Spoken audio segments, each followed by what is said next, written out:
सभी मेरे प्यारे विद्यार्थियों को जय हिंद। ये आज मेरी पहली क्लास है। मेरी इस क्लास का जो उद्देश्य है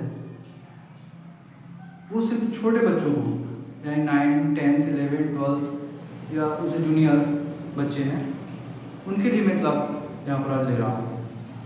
देखिए, इस क्लास का उद्देश्य एक ही है कि जो प्रॉब्लम्स आपको जब बड़े होते हैं, आप तो बड़ी बड़ी कोचिंग संस्थान में आप जाते हैं तो वही चीज़ें आप सब पढ़ते हैं, सब जीके की चीज़ें, ठीक है। तो मेरा सोच ये है कि यदि आप इन सब चीज़ों के बारे में, जीके कुछ टॉपिक है उनके बारे में यदि आप अभी प्रिपेयर कर लेंगे तो आपको जब भविष्य में जब आप उसकी क्लास लेंगे या कोई कॉम्पिटिशन एग्जाम की कोचिंग करेंगे, ठीक है, तो आपको इतनी ज़्यादा प्रॉब्लम क्रिएट नहीं होगी।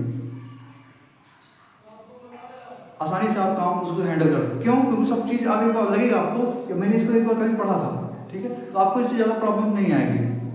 सब माइंड पहले सब सेटअप रहेगा, हाँ पढ़ा था तो जल्दी आपका माइंड बहुत जल्दी एब्जॉर्ब होगा, ठीक है। तो मेरा क्लास का यही उद्देश्य है कि छोटे बच्चे हैं, ठीक है, वो अभी से थोड़ा बहुत जीके नॉलेज प्राप्त कर रहे हैं। मेरी कोचिंग का इसलिए मैंने जो आप मेरा यूट्यूब चैनल इसका मैंने नाम ऐसे रखा है school coach. As a school coach मैं आपको ट्रीट करूँगा। ओके, तो आज का हमारा जो टॉपिक है वो है भारतीय उपमहाद्वीप। भारतीय उपमहाद्वीप, यहाँ पर शब्द आया है दो, एक भारतीय आया है और एक है उपमहाद्वीप। देखिए, भारत की जो खोज है, इसमें पहले भारत कोई नहीं आता था। भारत है क्या, कहाँ पे है, क्या नहीं, कुछ इस बारे में नॉलेज था, लेकिन कुछ लोगों ने इस बारे में सुना था काफ़ी। क्योंकि जो भारत है, यहाँ का जो संस्कृति है, यहाँ का जो धन है, यहाँ की जो मसाले हैं, ये बहुत फेमस थे। तो कभी जब विदेशी ये सब सोचते थे तो उनको लगता था क्यों ना हम वहाँ से आयात करें इन सामानों को। लेकिन कोई जानता नहीं था कि ये इंडिया कहाँ पर स्थित है।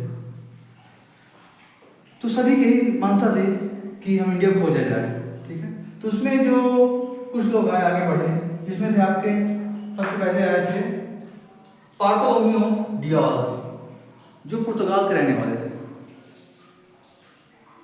ये एक नाविक था पुर्तगाल का। सबसे पहले इसने भारत की खोज के लिए अपना कदम आगे बढ़ाया। आप जानते हैं भारत है एशिया महाद्वीप में आता है। यहाँ पर आपका इस साइड यूरोप महाद्वीप है और उसी के नीचे आपको पड़ता है अफ्रीका महाद्वीप। जब ये पुर्तगाल से, यूरोप से अपनी कुछ टुकड़ियों को लेकर के जब इस क्षेत्र में आया और यहाँ पहुंचा अफ्रीका में। अफ्रीका में एक जगह है, यहीं पर एक बंदरगाह है, यहीं पहुंचा तो काफी लंबा सफर किया और यहाँ पर जब पहुंचा, ठीक है, तो इसको लगा शायद मुझे बाहर कहीं नहीं मिलेगा, पता नहीं ये कहाँ पे कहाँ नहीं, ठीक है। तो अपने आप को बहुत नर्वस फील हुआ, अपने आप को बहुत गिल्टी महसूस किया, मतलब कैसे मैं अब कहाँ खोजूं, ठीक है। तो अपने आप को बहुत ही असहाय महसूस किया और यहाँ पर ये रिटर्न वापस चला गया और ये अपनी खोज में, भारत खोज में असफल रहा। फिर जो आगे कदम बढ़ाया वो था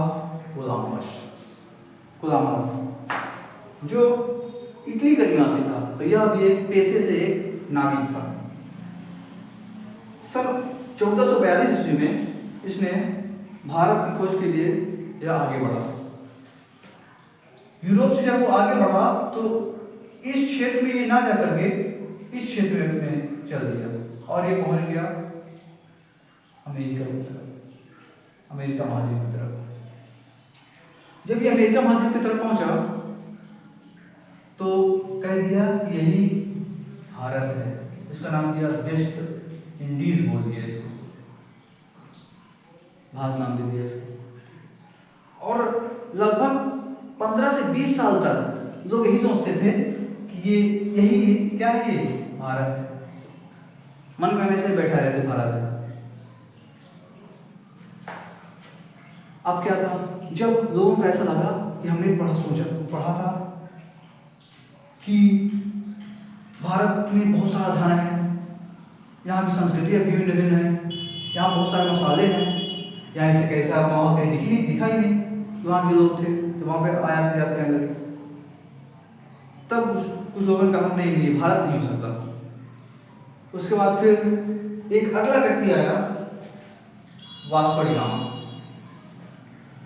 सन 1948 में ये पुर्तगाल का रहने वाला था और 1948 में इसने भारत की खोज के लिए अपने कदम आगे बढ़ाए। ये भी यूरोप से चलता हुआ यही पहुंचा बंदरगाह पे, ठीक है। यहाँ 2-4 दिन रुका रहा, इधर उधर घूमता टहलता रहा, ठीक है। लेकिन कुछ समझ में ना आए कहाँ जाऊँ तो कहाँ जाऊँ मैं। चारों तरफ पानी पानी, कहीं जमीन को दिखाई ही ना दे, जमीन है कहाँ पर। परेशान हो गया बंदा, क्या किया जाए। फिर क्या था, लेकिन एक बार ऐसे बैठा थे किनारे पर, समुद्र किनारे पर, तो देखा कि कुछ पक्षी इधर से इस साइड उड़ रहे थे।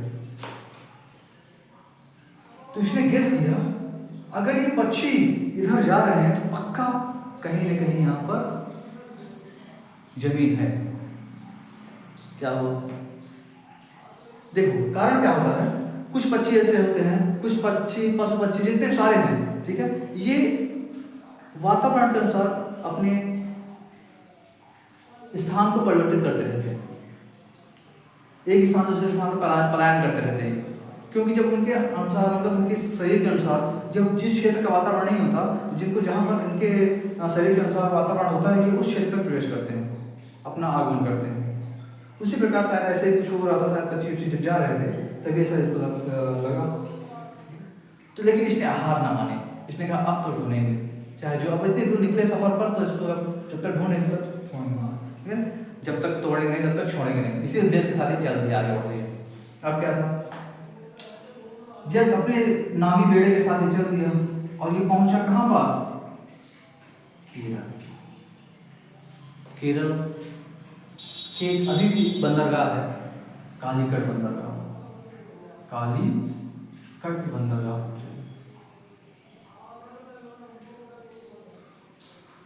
जब यहाँ पहुंचा तो यहाँ के जो राजा थे और जो पब्लिक, आप जानते हैं भारत में रहने वाले लोगों की एक क्वालिटी होती है, क्वालिटी ये होती है कि कहीं अगर पर जेसीबी चल रही हो, कहीं नाली से कचरा ही निकल रहा हो, खड़ाक से तुरंत 10 आदमी पहुंच जाएंगे, तो 10 देखेंगे भैया ऐसे नहीं ऐसे करना, ऐसे नहीं ऐसे करना, अपना अपना सजेशन देने लगते हैं। ये तो आदत, भारत वाला आदत है। अब यही कारण है मेरे पीछे, यही कारण।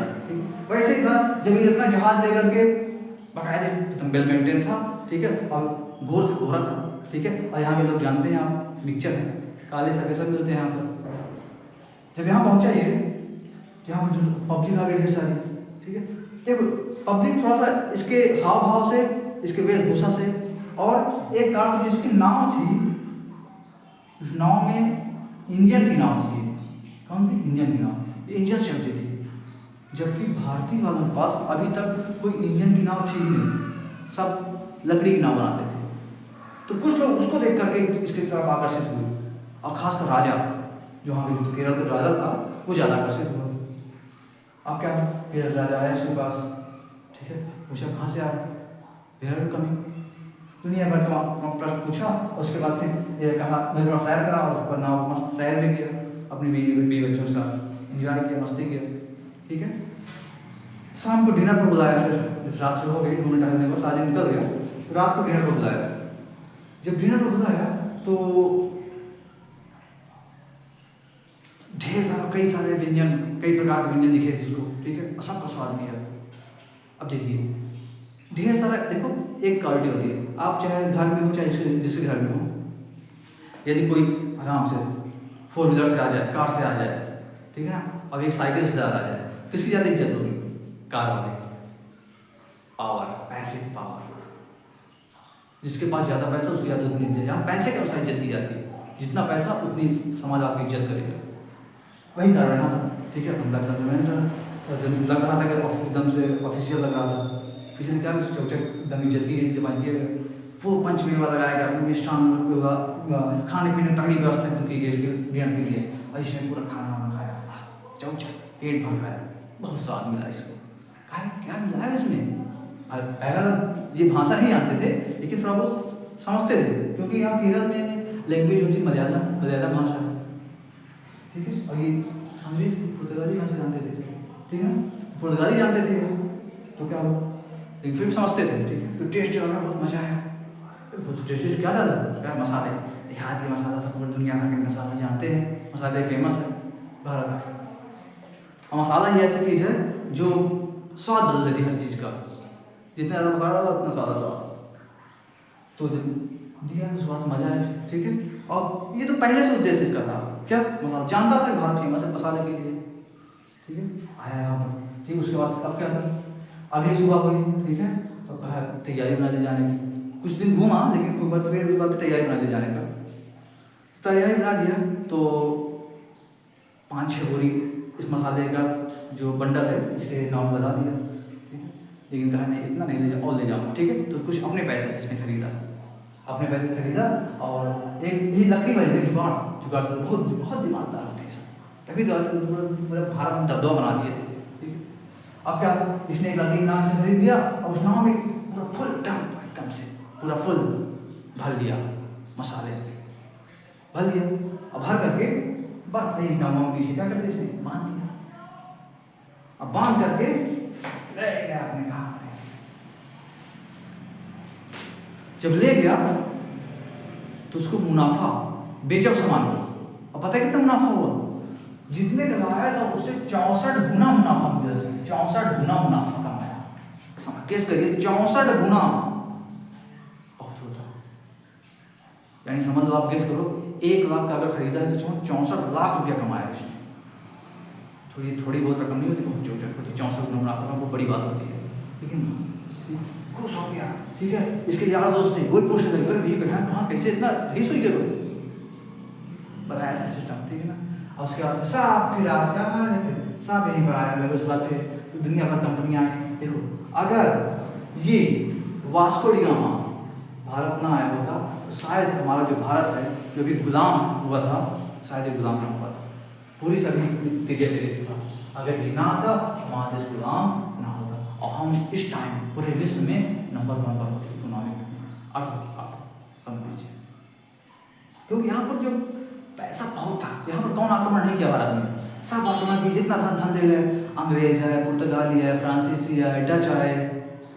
उधर बात करें, उधर मुगल शासक बाबर ने यहाँ पर जमाया था, अकबर सब जितने थे उधर पीछे कई सारे शासक आए, ठीक है। सिकंदर आया, खूब हमला किया, खूब पैसे ले गया। मोहम्मद गौरी 16 बार आक्रमण किया गुजरात में और खूब पैसा धन लेकर गया। जितने मिलाकर रिलेटिव बताएं तो पूरे जो विदेशी थे ना सब लूटे हैं इसको, और लूट जितना था यहाँ पर पैसा था सब उठा ले गए। अब यही कारण है आज हम लोग थोड़ा सा पीछे हैं, ठीक है, यही कारण है। तो शायद अगर हम उस टाइम इसकी इतनी ज़्यादा इज्जत ना किए होते, यहाँ इसको मार कर भगा दिए होते, रिलेटिव बता रहे हैं, तो आज की कंडीशन जो थी शायद देखना ना पड़ता, कुछ अलग ही समय होता।